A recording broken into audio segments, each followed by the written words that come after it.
La santé n'a pas de prix, c'est tout ce qu'on a dit traitement. Nzambe ya bakoko pe nzamba lola azala toujours wana pona ko sunga yo pour afin que bana ko se rétablir complètement aux ongela l'activité nyonso parce que libota pe la grande famille République démocratique du Congo ezana posa na yo ozokola nanga siko yo ozali une église. Nzambe ya bakoko yo kapelo sambo na yo yo zali sika musala nzambe ya bakoko azala na yo apeso makasi. Pourquoi? Parce que loboko wana kaka oyo sala musala ezoko sauver biso ba dosta ezoko sauver mokili mobimba. Alors oza censé ya kozala na nzoto kolongono pona ko sala musala wana ko continuer plutôt na ko sala musala wana yo opo s'engager na combat ya libération mboka na biso Congo. Toujours mpifo, zala toujours na makasi, zala na nguya, zala toujours na elika solo ete mboka na biso eko kangolama qu'il pleuve plutôt qu'il neige et qu'il vente ndenge tolobaka toujours awa na Dosta Télévision. Mama Catherine Ngwanda mbote eska oyo zali, merci beaucoup pour na ba service randi na bosani pété. Yo o lingi kozala partenaire ya Dosta TV. Dosta TV c'est une entreprise oyo une chaîne de télévision, une grande chaîne de télévision, il y a résistance, et ce que tu peux savoir, kaka information, oyo, Italie plus République démocratique du Congo, na angle ya résistance. Chacun de nous a un angle naé, a na cahier de charge naé, chacun de nous a na lune éditoriale, ya chaîne naé, oya biso tout ça plus na compte ya résistance, na souci toujours ya ko. Luka comment libérer notre très cher et beau pays, la République démocratique du Congo. Nous avons besoin de partenaires. Yo, au monique, vous avez un apport na yo. Vous avez un implice pour nous propulser Dosta Télévision. Pour nous sunga ba dostin, toko sunga ba dostin. D'une manière ou d'une autre. Vous voyez que musala ou toko sala kaba problème eze belé ba difficulté pesa kebele. Caméra ou tozo ko sala la toson baron de fona mbongo mais caméra za kana besoin entretien. Et puis sur les caméra moko, ba misu ba ke reportage na nord, ba misu na ke na sud, il faut ba ke na sud, ba misu ba ke na ouest, tout ça et ko servir bisu de. Nous avons besoin de caméras. Nous avons besoin des ordinateurs pour assurer les montages de nos vidéos, de nos émissions, ainsi que des reportages sur le terrain. Tous on a besoin, il y a matos ou permettre à biso, to est vrai, makasi, afin que besoin d'informations à la seconde et à la lettre, oyo. Et Talimbo Kanamiso République démocratique du Congo. Mbote na yo ozokola nangai suguna no s'abonner au s'abonner déjà na Dosta Télévision, la chaîne Résistance, la chaîne du peuple. Ceux qui aussi au s'abonner kobo sana rotiki la biso texto na yo te ça nous fait énormément du bien. Surtout ça les 1000 views, 1000 textos, 1000 commentaires. Surtout ça les 5000 commentaires. Surtout ça les 10 000 commentaires. Et ça la biso plaisir makasi. Wane l'aksaka réellement que tous la même morale, même esprit, tous la même vision. Bah, idée n'a ça cadré dans la même direction. Voilà pourquoi Tozo s'assurer toujours pour la libération de la République démocratique du Congo. Le Beleki n'a vu le professeur Kishasa Awa, Bandeko Bafana na Kishasa ba monaki, na ba bino bosa na poto ba monaki. Combien na 2 jours oyo passé, ba candidat président de la République ba kinda redéposer ba candidature na bango. Ba ki redéposer ba candidature na bango. Toko beta lisolo na Awa en passant. Et en dehors de ça, il y a quelqu'un, Azo la texto Moramabé, Kosalanga ba menace, et puis, et la personne, Aza, membre et appareco. Mais, Nazolo Bayango, tout haut. Et puis, ce que je suis en train de dire, message nanga ekoleka, na monde entier, batuno se Rolanda yango. Et s'il m'arrivait quelque chose de mal, et entre autres, bandeko nanga, bavé nanga, bayaya nanga, baninga nanga, baliki nanga, ya appareco. Menace de bon par rapport à la position nanga. Mais laisse-moi vous dire une chose. Na kobanga bino te pe na banga eloko mokote. Nasi boyebi que je suis moi, tout moi et rien que moi. Boko ke nanga esika mokote parce que na yebi mode opératoire na bino, na yebi intimidation na bino et na yebi nanga ki bo travailler na convalescence na pouvoir et bolingi parce que na ba texto zo koma keba kalamingi to kozali sous visiter. Kalamingi te ozali sous visiter. Je ne suis pas un petit garçon. Naza analphabète, naza zobate, lokola mokonzi na bino.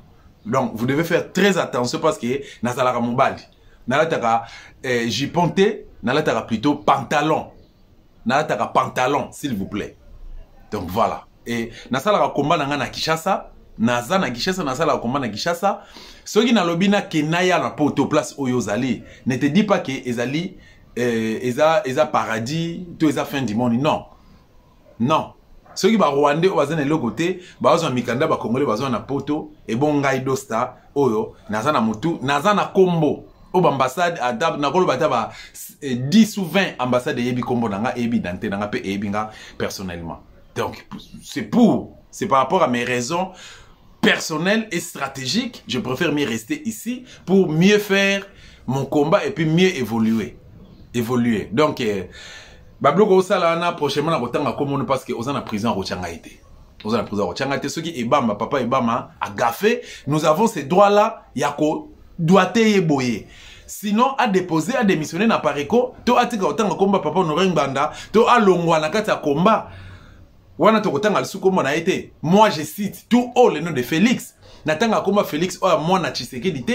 Moi, na maman Marx, natanga comme Félix soit institution président de la République. Jour où il a démissionné, c'est l'homme des désiderata na basoué na biso. Na kotika la jamais kotanga comme Félix. Natanga comme Kanambe parce que Kanambe a détruit ce pays. Kanambe a usurpé nationalité na biso. Kanambe a bombi ba Congolais. Yango natanga kombo na ye. Na rapport mapping plutôt Kanamba Zali yango natanga kombo na ye ata lelo s'il faut ko samba na Kanambe na ba copie onga nazala ngo certifié ya rapport mapping alors na kotanga kombo ba maté pourquoi na kotanga kombo ba maté s'il est traître merci beaucoup donc Congo eza mboka na biso zali ndako na biso alors tozana sama mosusu oyo il faut te partager na bino en passant toujours na flash on a betagi bino par rapport à ce qui s'est passé, ce qui se passe aujourd'hui plutôt aux États-Unis. Il y a Amérique et si na betagi li solo, il y a Batutsi Rwandais au bazo longana Kigali, bazo qui n'est États-Unis comme état ba réfugié na identité RDCienne.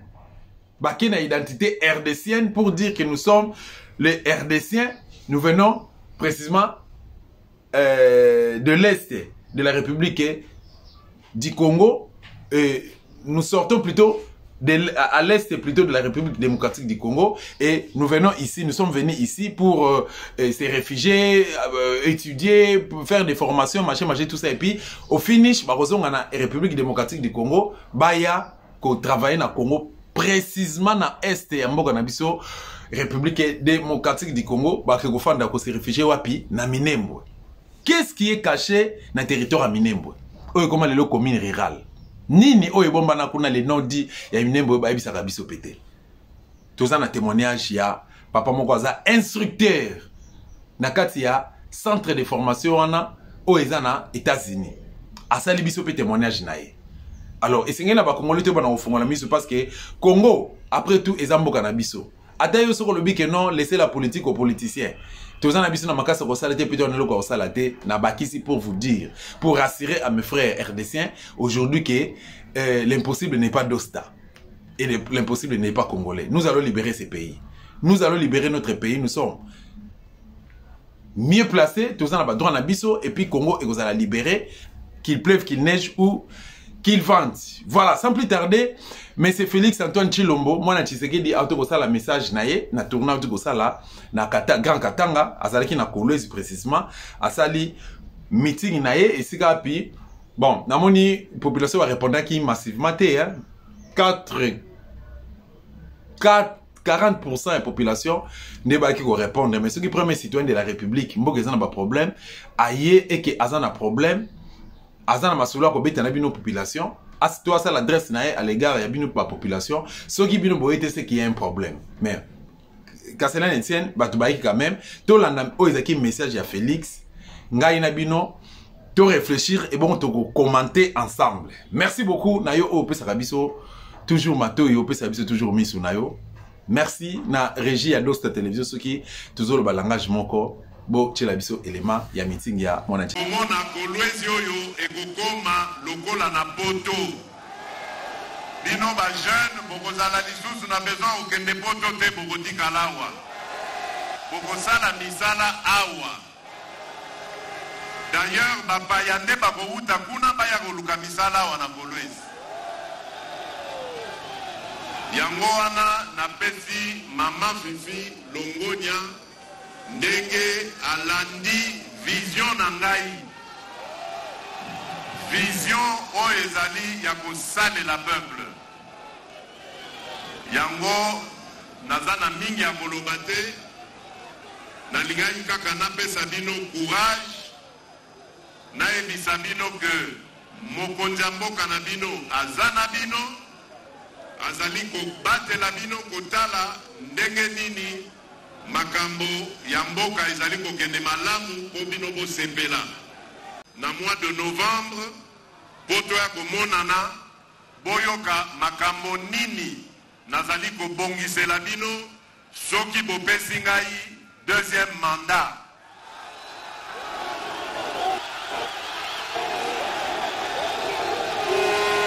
Merci Nabino. Nzambabate Nabino. Merci.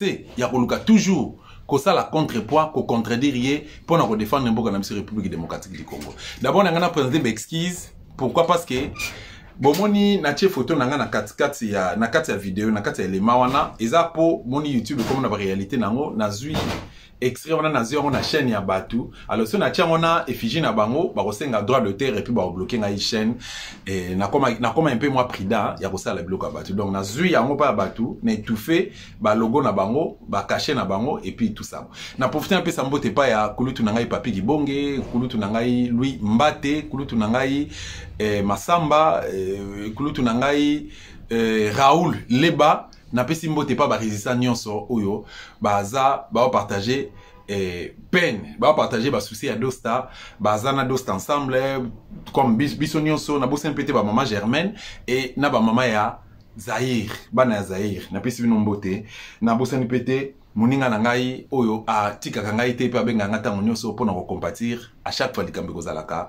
peuple mundibu ingita na peuple mundibu. Voilà. Félix Alobi a développé Kolwezi et comment lokola Europe. Kolwezi et comment lokola Europe. Kolwezi et comment lokola Europe. Bino bana ya Kolwezi boko envier lisuko kende na Europe te. Donc na lingala boko envier lisuko kende na poto te. Bino bana Kolwezi boko envier ko kende lisuko na poto te parce que Kolwezi et kokoma bientôt lokola poto koleka même poto. D'ailleurs bana ya poto nde bako envier bako convoiter bino bako envier Kolwezi pe bako koluka misala na kati ya Kolwezi. Bravo. Mais pourquoi il faut avoir des illusions comme ça? Pourquoi tant d'illusions jusqu'à ce niveau? Pona nini? Vous n'allez plus jamais convoiter les Européens. Ça c'est Félix. Abi ce sont té ne bako convoiter bino bako envier Kolwezi et bako convoiter Kolwezi bako envier bino pour que bangonde bako luka misala na Kolwezi. En plus de cela, aïe conclure pour dire ceci. Na kozonga na mois de novembre pour na senga bino deuxième mandat. Alors na deuxième mandat, tant na kozonga na discours na ngande na koyebisa bino nini na kosalela bino. Donc promesse oyo, ça supposait que le tozana mois d'octobre. Tozala le 6 octobre, promesse oyo salemi le 5 octobre. Et pesa minanu, et kogisa minanu te salemi minanu te. Kolwezi ko minanu poto te. Bana Kolwezi bazuna misala te. Bana Kolwezi babongi nanu te. Bana Kolwezi bazana bopito te, bazana bekol te, bazana ba université te. Bazana ba terrain à football te. Bazana ba marché te. Bana Kolwezi ba melaka eau potable te. Bana Kolwezi bazana courant te, électricité ezate. Bana Kolwezi ba nzela ezalaka te. Na espace à 1 mois. Si donc on a le 5 octobre na 1 mois tito koma le 5 novembre yo kozonga kuna po sa campagne na yo ndeko bongisa Kolwezi donc na kata 1 mois bongisi Kolwezi après que OK ko yebisa bango ke loko na bongiseli bino Kolwezi bino boko luzala suna posa ko kende potote bato apoto nde bako envier bino bako ya ko luka misala ana Kolwezi après sikoyo na pesa bino ba nouvelle promesse. C'est ça Félix. Et ce OK plus loin ou encore tozongi muke na sima. Après avoir compromettre RDC, Kolwezi a une partie à RDC. Mais a prometaka RDC comme Allemagne d'Afrique. Kaka Félix wana, mona Tshisekedi. Na abiboye, na 5 ans ya mandat nanga na ko transformer République démocratique du Congo et comme lokola Allemagne d'Afrique. Na 5 ans ya mandat nanga. Ça c'est de 1. De 2, alobi akena na Équateur na Mbandaka alobi ke nazotongela bino université moderne université moderne nga na tongela bino bokozala su na posa okotanga na poto te na mikili ya poto te donc bato mikili ya poto nde bakoanvie ba kotanga epa na bino awa na mbandaka Équatorien. Qu'est-ce que vous attendez pour les révoltes? Vous allez vous révolter quand? Na ba promesse oh ba opé Sabino. Et puis Félix est en train d'utiliser bana Équateur, bana et agré Équateur a manipulé bango, a fouti bango ba mbongo kaka oya bino, mbongo à trésor public. A fouti bino mbongo na tikeli bino espace boyiba. Allez, abana ko manipuler bino, bino batata mikolo, bon on ça la Félix campagne. Bino batboleki Félix na mayele, bon ça la Félix campagne. Ça c'est quel genre de Congolais? Tout ça genre de politicien d'eni. Donc avec tout ça on ne peut pas parler. Avec ça, on ne peut pas parler. S'il vous plaît. Tout ça quand même sérieux. Alors, qui est comme ça, RDC Allemagne d'Afrique. 5 ans après, Abi, na mandat n'a pas 5 ans, n'a retransformé RDC Allemagne d'Afrique. D'accord. A retransformé RDC Allemagne d'Afrique. Aza arrivé te ko kire baka niveau. Arrivé te ko tonga baka niveau ya sika, arrivé te ko élargir ba route, arrivé te ko tonga ba route, arrivé te ko tonga ba hôpitaux, ba université, ba marché, ba terrain à football et basket, arrivé te ko tonga ba site touristique, aza incapable à ko réfectionner fiki une foire internationale de Kinshasa, au Mobutu a koufela, au Mobutu a tonga pesa ki énergie na ye, au était kaki République démocratique du Congo ex-Zaïre. À l'époque, arrivé t'es donc incapable de tonga foire et comment quand il y a des policiers et comment quand dans le site il y a ndumba place bandumba ba indosa ki ndumba na bango et comment site ya bakuluna foire internationale de Kinshasa comment site ya bakuluna et comment sika ba malewa ba bar ba restaurant il y a cité ba malewa place au ba policier ba sala ba kije na bango ba criminel au ba côté la rabatu et comment ba bureau il y a ba IDP c'est force à progrès s'il vous plaît tout ça quand même sérieux. Arrivé te kotonga bopito. Arrivé te kotonga bekol. Arrivé te kotonga banzela. A penser même pas na chemin de fer. Nga na zu chance kotamwa na bamboka mususu. Même na Brazzaville aso okeyo romona chemin de fer a toujours respecté. Ba colonisateur na bango à l'époque tant bazalaki batikela bango chemin de fer et serva bango na mambo belé. Présence ça soit tongi ba autoroute. Kolongwa kuna na bosani bakoma babani na bango donc parce que nga nazwaki ta otambola na nzela ya voiture kolongwa nzela mutuka kolongwa Brazzaville kokende ti na Dolizy na nzela ya mutuka kolonga Brazzaville kokende ti Pointe-Noire na nzela ya mutuka kolonga Brazzaville kokende ti na Oyo na nzela ya mutuka s'il vous plaît mais basaka na nzela ya mutuka te baza pe na ba avion Bazaka nanzela ba avion te, mais chemin de fer peut servir à bango. Mais Félix 5 ans après, yo koyebi sango combien de têtes, combien de locomotives, oyebi sanga dosta, osobi combien de locomotives. Pendant que vous gagnez 2 070 000 $, au pays combien de Congolais misala, Allemagne d'Afrique yangwana. Au pays combien de Congolais misala. Pendant que vous bénéficiez, vous gagnez et ratatez 2 070 000 $. Au pays va Congolais eau potable. Pendant que vous gagnez 2 070 000 $, au pays va Congolais énergie, électricité. Pendant que vous gagnez 2 070 000 $, au bomi quoi éducation à bana. Na famille gratuité na yo. Est-ce que otongi beko la sika? Rentrée scolaire yango utuko salema récemment. Est-ce que au revoir salaire ya enseignant? Est-ce que ba école oyo bana ba otanga ezal même na baba? Otongi baka militaire, est-ce que Mobutu atiki la biso kan Tchad, kan Lufungula, kan Luano, kan Babylone, atiki la biso kan Badiadingi, atiki la biso kan Mobutu, atiki kan Seta, atiki kan Français, et ça na Dimez, à quelque part il y a kan Badiadingi, atiki kan Français, monsieur Zana, après aéroport Anjili, atiki kan Lufungula, kan Kokolo. Mobutu atiki bakan. Na so ke na Congo central na tiki ka ebe ezalaka na Mbanza Ngungu. Ka gendarmerie musu eza na Inkisi na Kimbala wana. Atiki kan base o eza na Kitona, base ya Kitona. Mobutu atika yango. Félix yo otikeli ba Congolais nini. So Kanamba tika kite parce que bato ba contredire nga pour dire que e bon Kanambe atongela bino ni na 18 ans. Oh, bino vous comparer na monto échoua. C'est à supposer que bino na tracé ta liste vous abozaki na ba solution. Bino boyeba te ke pays ose occupé. Boyeba te ke Kanambe na 97 ans bayaki na ba Rwandais, bayaki ko boma Congo, bayaki ko piller Congo, bayaki ko sakana ba Congolais. Boyeba ka yango te. Et au jour d'aujourd'hui, Félix au pouvoir, 5 ans après, Félix a eu un deuxième mandat, incapable de retourner à stade. Attendez combien de stades? Boyebisanga.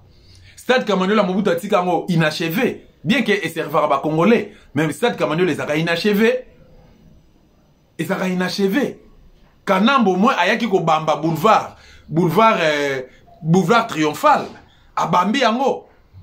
Mais Mobutu atongaki atikaki ba nini ba tobenga ngoni ba terrain vous ala pembe ba tonga pembe na stade so ba sali ba tonga stade mythique et ça ba terrain ba sala ka pembe tout ça Mobutu atikaki yango inachevé. Boko bisanga lelo Félix a apporté quoi na ba domaine nyonso ya vie? Il a apporté quoi?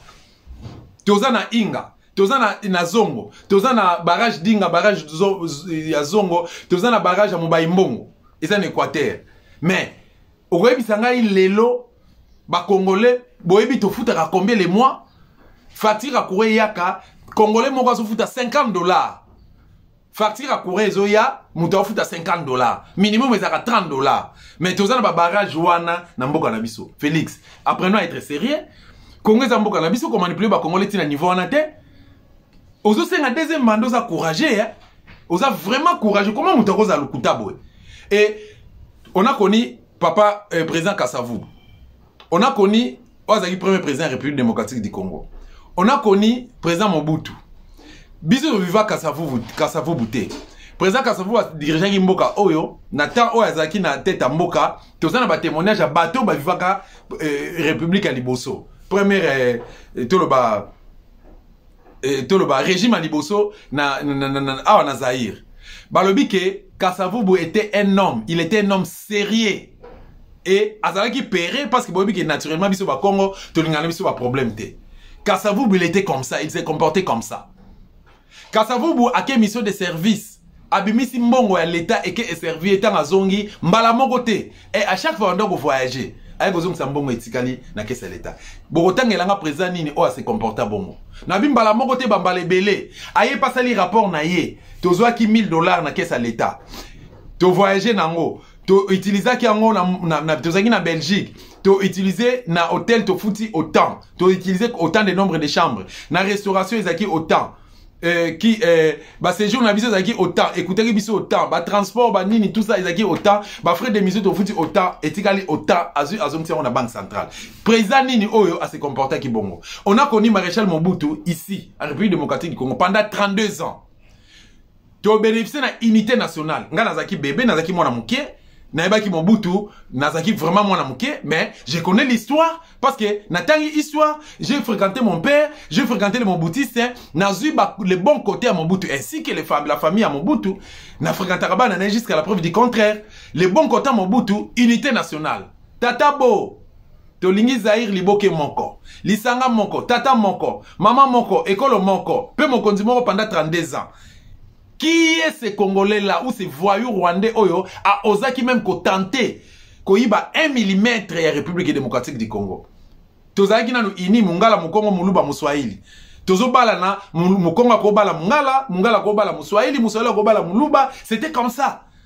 Mukongo ko longwa awa ki ko diriger Goma, c'était comme ça, tozaki bandeko. Tozalaki bandeko. Unité nationale, unité nationale.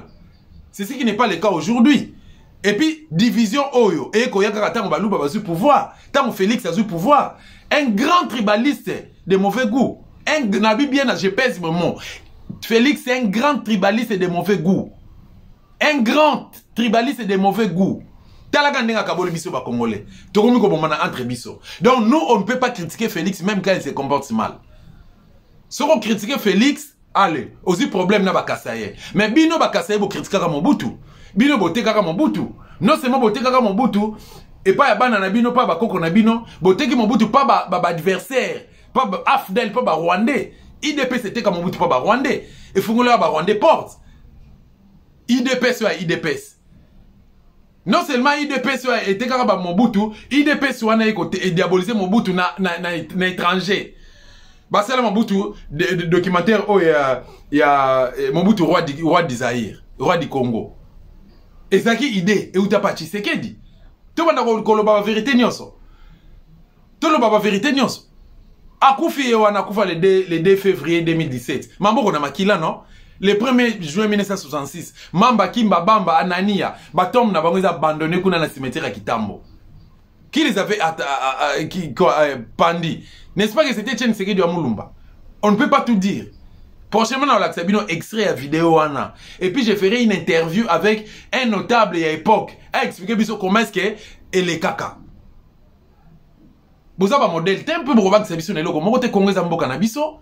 Aux autres, courage à Rolobake non. Na voyé mois de novembre awa. Moi, Tshisekedi. Abi, à mois de novembre awa. Lors de la campagne électorale.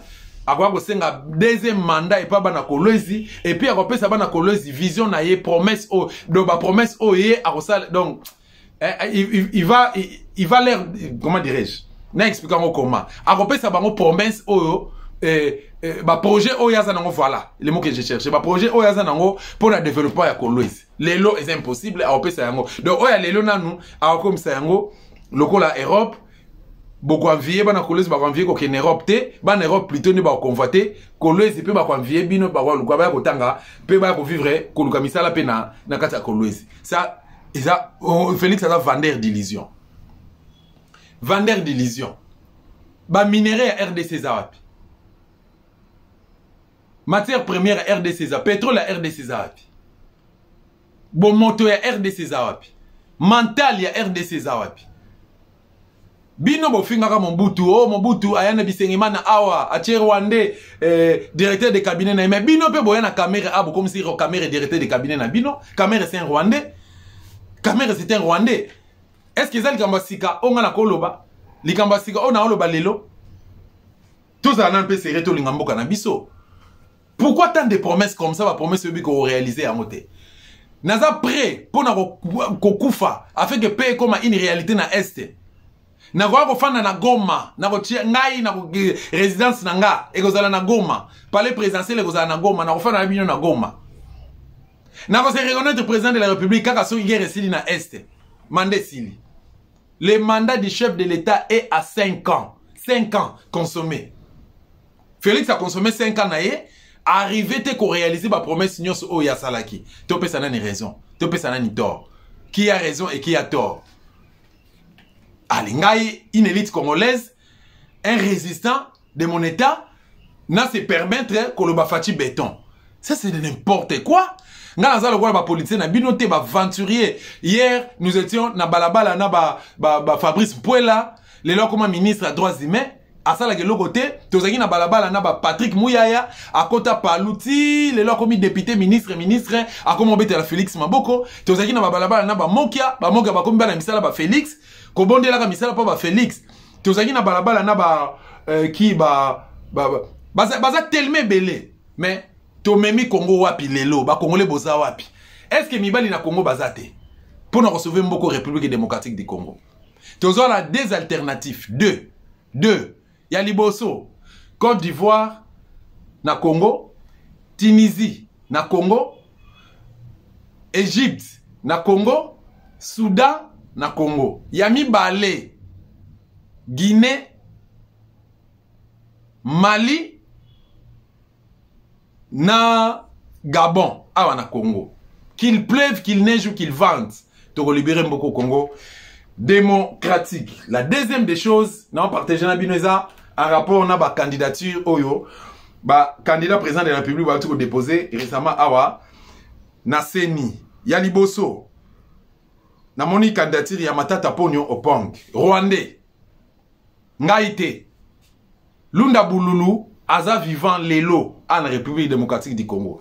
O bazana ba contact naye, o bazana ba numéro na téléphone bo bengaye parce que c'est lui qui nous a dit que lui quand il était premier ministre ici au Zaïre a moni ayambaki délégation na primature. Il y a ba Rwandais o bayaki na yebite bayaka mission ni tout ça Matata Ponyo ou Matata Ponyo faisait partie membre de la délégation ona ayaka Rwandais lelo Matata Ponyo koma premier ministre hier premier ministre lelo candidat président de la République Matata Ponyo yami balé namoni un certain kombo na ezo nazomona bien te bolimbisanga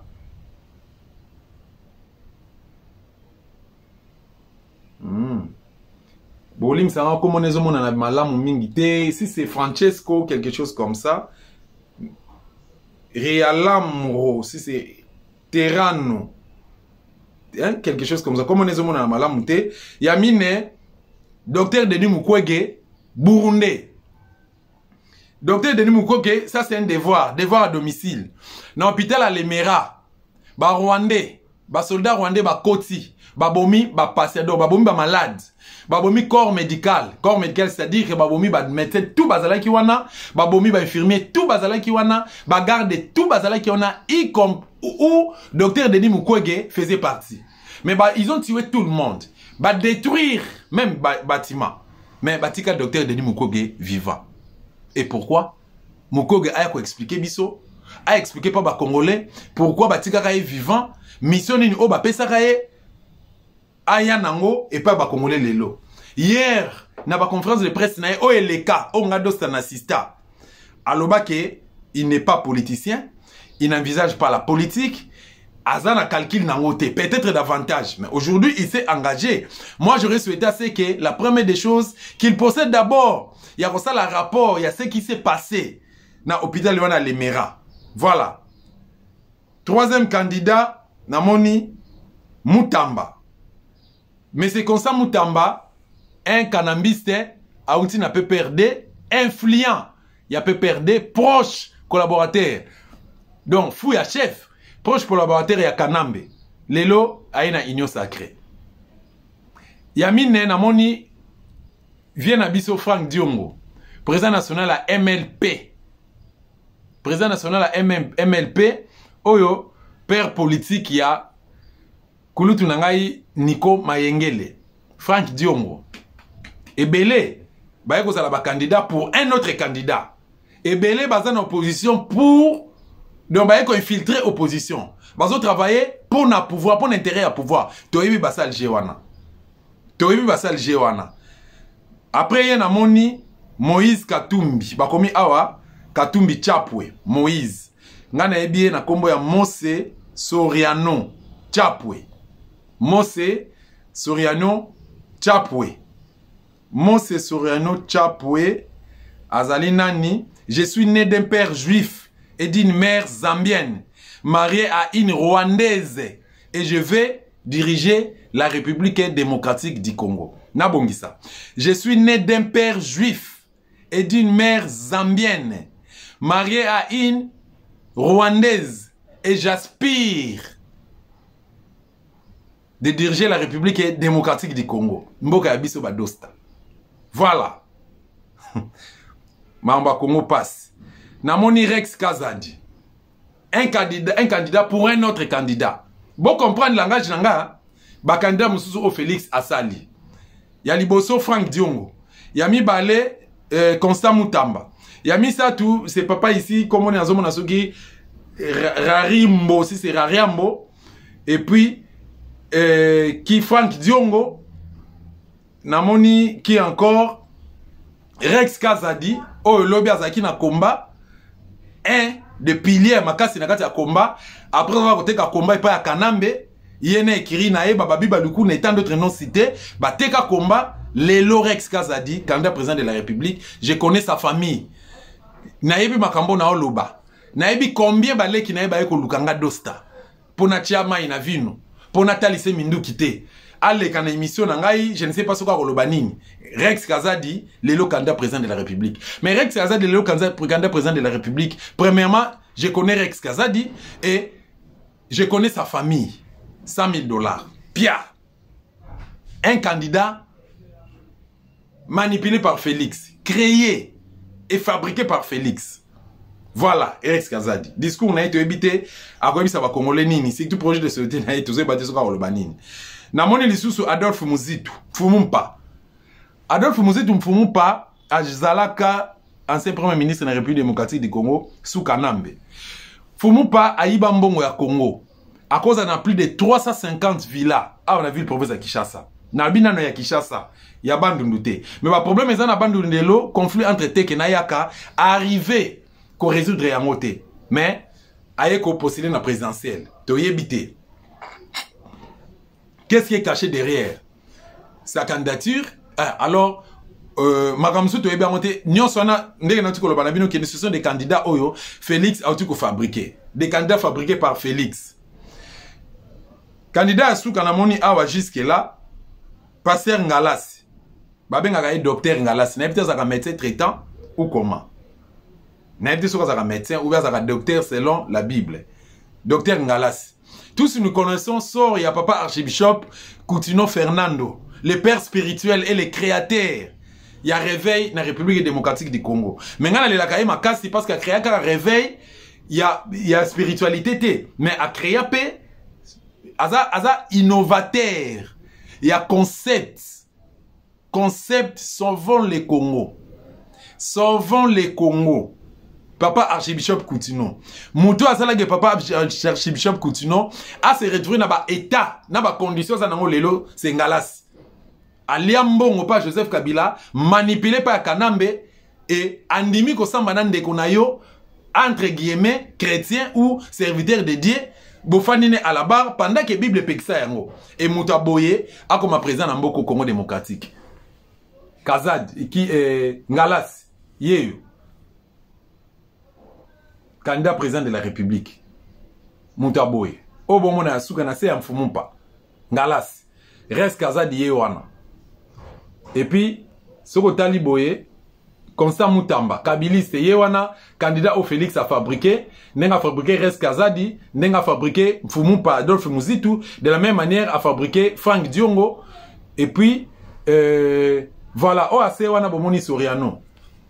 Voilà, c'est ça la République démocratique du Congo. Candidat Yasuka, Oyo Natangite, Kombo Naye, Martin Fayulu Madidi, Bison Somonaki, lobby ezaki le 4 octobre 2023, ville à Kinshasa ezaki paralysée. Komanda 10h45 17h. Ville paralysée, pourquoi? Parce que bana Changu, bana Mombele, bana Malweka, bana ya Kasangulu, bauti Congo Central baye, bana Kanluka, babimi, baye ba inondé boulevard du 30 juin, ba inondé direction 24 avenue 24 novembre, ba inondé avenue des Huileries pour accompagner leader Nabango, président Eli Mwanamboka Martin Fayulu Madidi, grand frère propre, il y a Kulutu Nangai, Constat, Sefu, on a PC Mbote, un des partenaires, il y a Dosta Télévision, na Katia Bruxelles, il y a Zakana Bruxelles, voilà. Donc, il y a PC Mbote place à Zali. Alors, parce que nous on se pose seulement des questions simples. Souci n'a Zali que, toyebi que, Félix asi ache cousin na Kadima na Seni. Kadima mutako gérer l'élection. Mbongo oyo financer l'élection eko bima eko zala signer na ministère ya finance pour ebima. La personne qui a la signature, qui détient la signature s'appelle Nicolas Kazadi, un des cousins à Félix. Kasayen. Mbongo eko bima na Banque centrale du Congo. Moutaro Bimisa Mbongo wana kombo le nom, son nom échappe encore. C'est une dame comme ça, une maman. Azapé cousine à Félix. Ozo géré Banque centrale du Congo. Ministère oiko sécuriser l'élection. Ministère de l'Intérieur. Et ça oba okende ko voter. Et ça dirigé et pas ya Tony Mwamba Oazali, un des frères cousins ya Félix, un être Moulouba. Alors dites-moi aujourd'hui, partant kakana explication mouké na pesibino, pour comprendre que Félix a tout préparé. Donc, ba candidat au Nyon sonatu kotanga awa, ba eko préparer nembeto ya Félix. Ce qui est vrai est sûr. Candidat au na kombonezo mona na malamute, Frank Diongo, qui Rex Kazadi, Pasteur Ngalasi, qui Adolphe Muzitu, ce sont des candidats fabriqués et pas à Félix. Baza ba candidat fantôme, ba candidat fabriqué et pas à Félix. Baza ba candidat à peuplé. Alors, qui Soriano dit Moïse Katumbi, position na ebiso soto yebi yango, OK, c'est un étranger. Qui docteur Denis Mukwege, il est aussi étranger. Mais ceux qui barola ta casquette et qui baillé pour les comptes de l'opposition. Pourquoi ba ko sanganate basa la force, basa la front commun, bangone se basa rallier na simaya un leader oyo aza na capacité ozo répondre na critères de façon que va faire face na régime Atibola Mulumba parce que ba ke na ordre moko dispersé tous nous connaissons la suite. En 2011, il y a un ordre dispersé. En 2006, il y a un ordre dispersé. En 2018 également, bien que na souka na oba se comprendre que Genève boyebi place traîtrise et outaki trahison place outaki bino so boyebi et surtout que bozaki infiltré par Vital Kamerhe. Vital Kamerhe, le grand serpent. Et par la suite, nous avons conclu pour dire que on a compris, plutôt pour dire que la République démocratique du Congo est sacrifiée par nos frères RDCiens. Biso moko toteki mboka na biso Congo. Donc, tant que tu comprends les choses toujours à travers, tant que tu as leadership, égoïsme, et ce que tu as biso, tu as leadership, tu as rien pour l'intérêt à mboka. Tu as pour l'intérêt à mboka. Par contre, tu as toujours perdant, tu as toujours perdant, puis tu regrettaka plutôt pour avoir hypothéqué notre beau, très cher beau pays, la République démocratique du Congo. Mais, na refungolaka parenthèse moi moké. Na full o ngala mona ki lobby na ville province de Kinshasa.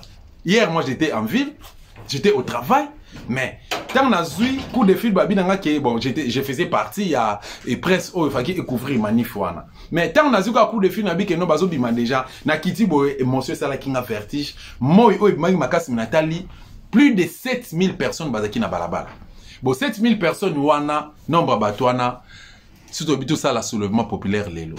Tout c'est révolutionnaire, l'élo. Mais, ils ont des solutions. Ils ont des solutions. Tu as RTNC, tu as bloqué Kanchach, tu as parlé de la nation, tu as Bichungobila, et tu as la solution pour Nabiso. Mais, pour Nani, tu as rêvé, tu as processus, pendant que tu as un plan BT. Tu as réservé plan BT. Merci beaucoup. Naba Congolais sage, ba résistant au bako ko comprendre que mboka na biso Congo eza héritage à ba Congolais. Soki to tché sérieux ne peut-être ko trouver solution na mboka na biso République démocratique du Congo. Sans plus tarder, tout l'an biso nous ensemble témoignage il y a le monsieur qui travaille dans centre de formation et si ka ba Rwandais bazo longa Kigali na ba document ya ba Congolais bazo kende qu'on se réfugié dans les États-Unis d'Amérique après avoir qu'on a formé dans centre de formation ya soda ba ko za formation militaire kuna et puis bazo travailler na RDC mingi bazo ki kufanda na Minembwe na partie est Mboka na biso. C'est parti. Bye bye, je vous aime bien. Voilà. Oh, bana iyo bonjour Nabino. Vraiment comme on a la vidéo yo Tranganya Davina Cheo ya mtu conseil na Rwanda kwa Brazzaville. Et avec la préoccupation toute la journée à l'époque. Et on l'a bien partagé Nabino, Makambo Evoleka Awa, Arizona, État au Manazalia. Vraiment, situation à Rwanda, il faut tout au sérieux. Moi, je sens un plan machiavélique au bateau à vous préparer. À ta génération, il faut que les cas. Les générations à Banana, ils sont bien Banana, ce pays-là, si j'ai besoin, va négliger son bateau. Parce que moi, je travaille dans une école ici. La école a vocation technique, INPP, pour là où je suis conseiller académique. Toujours, il y a pas. Bana bafuta ba pays différents pays africains tout ça. Mais ces derniers temps, il n'y a qu'un seul pays à comment dire ba réfugiés Kotoyo. Pays en Rwanda. Nous recevons une vague.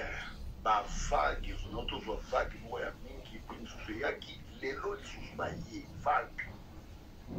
Il y a ba candidat étudiant ba rwandais.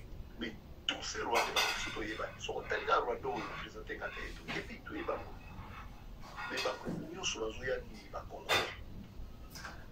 les lots, et puis si on a quand on a approché toute une famille, on a maman, bana, on a poussé na tout le monde. We are from Congo, donc tout ça va résoudre ça au Congo. Abi Congo est wapi? On a East ya Congo. Mboka na bibi boyebi Congo te province, village, territoire boyebi te kaka east o east soboyi awo bouti wapi o touti Rwanda bokoma na Rwanda ndenge tokendaki barefugie na Rwanda congolais aki réfugié na Rwanda natuni bango babanda bolongwe Congo boke Rwanda kombelita o 4 mois outi Congo bofandi na Rwanda 4 mois pe bozwi nzela boye na États-Unis boloba Swahili hapana bayebi Swahili te bazoloba Kinyarwanda puisque bino bwalaki na est baprovince nyonso ya est wana ezala bwalaki na Nord Kivu Sud Kivu territoire nyonso na est balobaka Swahili parceque bino boyebi likolo baza mpe bana mike te 20 ans 22 ans likolo parce que les 4 mois kaka boye na Rwanda bobosani balangue ya Congo même pas dialecte même pas Swahili bana bozwa Kinyarwanda avec perfection bokelango na 4 mois oyo toalaki na camp de réfugiés na Rwanda il y a un problème. Donc c'est clair, c'est quoi? Rwanda a comme fabriquer des réfugiés naïe. A comme fabriquer des réfugiés naïe. Donc Rwanda si quoi azozwa ba demande na ba pays ya bineno bisoto ya yoyo ba Canada, ba États-Unis azolobaki azana ba réfugiés congolais na territoire naïe. Azana ba réfugiés congolais bazokima ba guerre na biso na Congo. Ye Rwanda voyamba bango. Avosengela bango mena ba exil libanda alors que o avotinda libanda ezaka bana ya mboka na ye moko. Donc il commence à fabriquer ces réfugiés ya ye moko na kati ya Rwanda avotinda sikoyo oyo ya mibali mingi bazoyawa o bazomaîtriser anglais baza na mwa niveau likolo balingaka armée bazosala armée bao misusu baza na baniveau intellectuel mwa moke bazokende na baécole technique bauniversité bana na biso bafrikokole balingo ya classe te balandi bapapa na bango kayo soki kaka mwana azwi high school azwi diplôme azwi kaka mwana nini babetaka libanga wana azwi mwa mosala mwana kokotouche ba 1000 1200 1300 par semaine esili mwana alingi so mambo ya classe te mwana azozwaka mbongo na ye azuki wana bana ya wana ya bazolo mike milai bazotanga na armée bakoti ebele awa na baformation na armée américaine bana wana baza na bauniversité bana wana baza na baécole technique aliro biso tolingi ndombola na badistraction mpana biso ekokóma na niveau moko boye bacongolais formés soi-disant congolais et baza bacongolais te sont des rwandais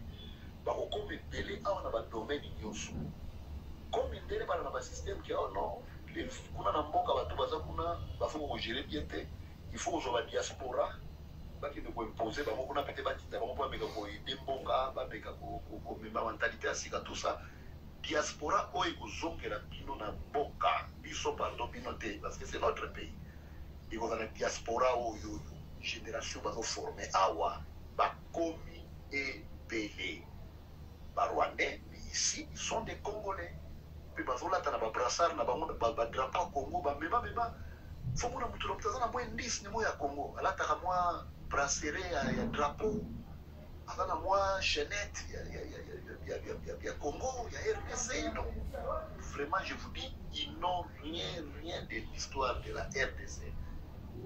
Rien que des noms. Bazana Bikanda, nous sommes réfugiés à la peine, Bikanda, tu as un passeport. Yakima, dans une cas de réfugiés, il n'a même pas de passeport. Donc, aïe, koto, déclaration, il y a ça, Rwanda a enregistré un réfugié congolais au Bakima, Babitumba, na S, il y a pas na Yaya Biba. yango ni makilelo kagama azoganga o d'ailleurs bakongolais bazebela awa so bojeni na ozomusela bino bango ce ne sont pas des congolais ce sont des rwandais lui-même il fabrique ses propres réfugiés atie bango na soi-disant camp na ete ezobaka na bandako na bango jour bato ya unicef bayaka barassemble bango baprésente bango tala bakongolais bango oyo tout ça.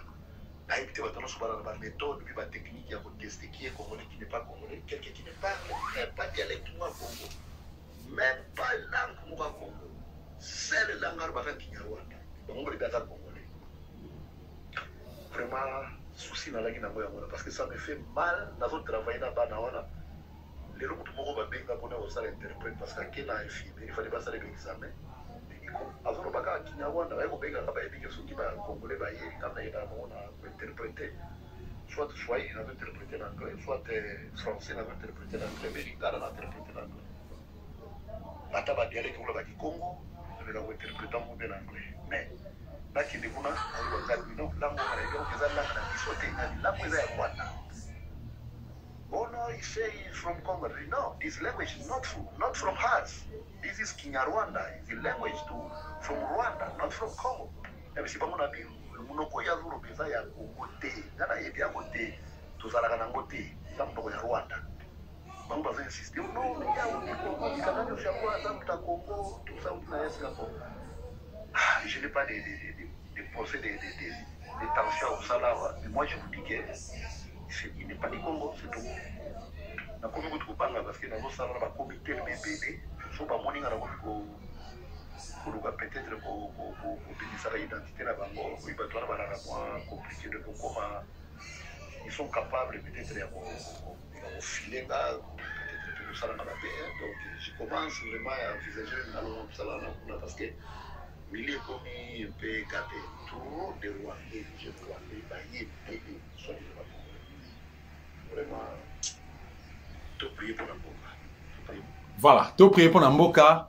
Et puis, ceux qui tout ça la prière pour la mboka, tout ça la prière dès que bouquet na l'église, oh, pasteur Mukuna, pasteur Laurent Dalo, bouquet na l'église à Denis Lessi, Marcelo, bouquet non. Église à malamu eza monte manayo.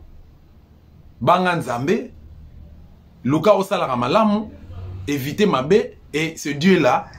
Dieu le créateur, on sait qu'il colonne a osala toujours libosonope ako sungamboko République démocratique du Congo. Mais toi ebaka yango ke ceux qui mutu ya mboka eza malamu te suite nyonso ekozala mabe. Locomotive nde apesa la vision afin que ba wagon o nyonso eza na sima e bana kolana me. Pas na biso na RDC parce que mboka eza malamu te mutu eza malamu te yango mon nyonso ekena ndenga mabe. Abon attendre.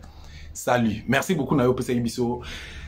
Matoi na yo vous pesa biso tana yo pona koyoka biso pesa biso tano pona kolanda biso à la loupe nga nazo kosala musala nanga lokola journaliste j'ai fait ma part na kati ya combat pona ko luka ko proposer ba solution afin ya ko libérer mboka na biso République démocratique du Congo et place pour Ali ya ka payer na port na yo afin que ensemble to libérer mboka oyo République démocratique du Congo.